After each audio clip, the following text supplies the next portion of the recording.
मामले में विपक्ष ये कह रहा है कि अतीक का मामला जो था ये जुल्म के नुमाइंदे हैं, उसके साथ कानूनी इंसाफ नहीं हुआ। अतीक को जो है शहीद बनाने की कोशिश की जा रही है। इसको क्या देखिए, सच तो ये है, अतीक की हत्या कराने का काम विपक्ष का ही है जी। कुछ गंभीर राज बोलने वाले थे, इसलिए विपक्ष ने उसकी हत्या कर। उसको यहाँ इस बहाने से भेजा गया कि वहाँ आपका चेकअप होगा, लेकिन इनकी सारी जिम्मेदारी थी, तो फिर कैसे मारा गया? बगैर इनके इशारे पर नहीं, इनके आदमी हैं, होंगे वो। विपक्ष पर सारी विपक्ष का इससे कोई ताल्लुक नहीं। अतीक अहमद और उसके भाई अशरफ की मौत के बाद एक तरफ पुलिस का ताबड़तोड़ एक्शन लगातार जारी है, वहीं दूसरी तरफ इस हत्याकांड के बाद अब सियासत भी तेज है।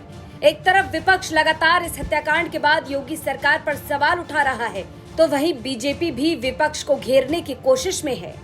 संभल पहुंचे योगी सरकार में मंत्री धर्मपाल सिंह ने अतीक अहमद और अशरफ की हत्या के लिए विपक्ष को जिम्मेदार ठहराया, तो वहीं अब मंत्री धर्मपाल के इस बयान पर समाजवादी पार्टी की तरफ से पलटवार किया गया है।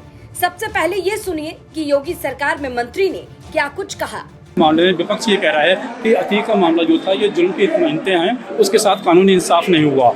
अतीक को जो है शहीद बनाने की कोशिश की जा रही है। इसको क्या देखिए, सच तो ये है, अतीक की हत्या कराने का काम विपक्ष का ही है जी। कुछ गंभीर राज बोलने वाले थे, इसलिए विपक्ष ने उसकी हत्या कर। तो मंत्री जी ने कहा कि विपक्ष को डर था कि कहीं कोई बड़ा राज न खुल जाए, इसलिए अतीक अहमद और अशरफ की हत्या करवा दी। अब इस बयान पर समाजवादी पार्टी के सांसद शफीकुर रहमान बर्क ने पलटवार किया है।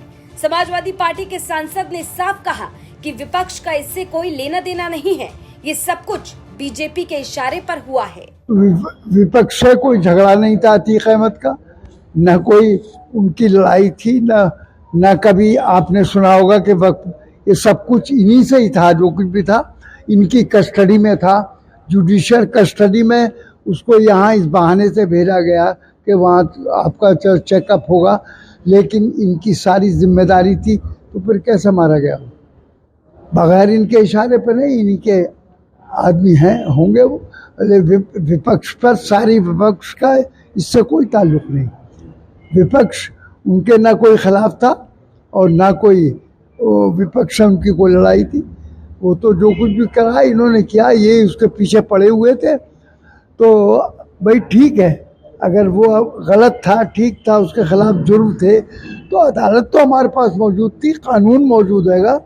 तो अदालतें किस लिए बनी है? या इन अदालतों को ख़त्म कर दो। फिर जब अदालत से का कोई काम ही नहीं है और तुम्हारे ही काम है, तुम ही पकड़ोगे, तुम ही सज़ा दोगे, तो ये कानून के ख़िलाफ़ है। दुनिया में कोई मुल्क बग़ैर कानून के, बग़ैर इंसाफ के नहीं चल सकता, न चल रहा है।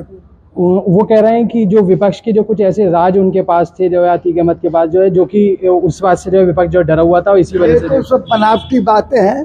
ये तो अपनी बात, चूँकि इसमें फंस गए वो ये बात कहकर, और चूँकि इन पे उसका कोई जवाब तो है नहीं, इनसे कोई लड़ाई नहीं, झगड़ा नहीं। ये बीच में से कहाँ से ये बात कहना शुरू कर दिया इन्होंने? ये बिल्कुल गलत बात कही है उन्होंने।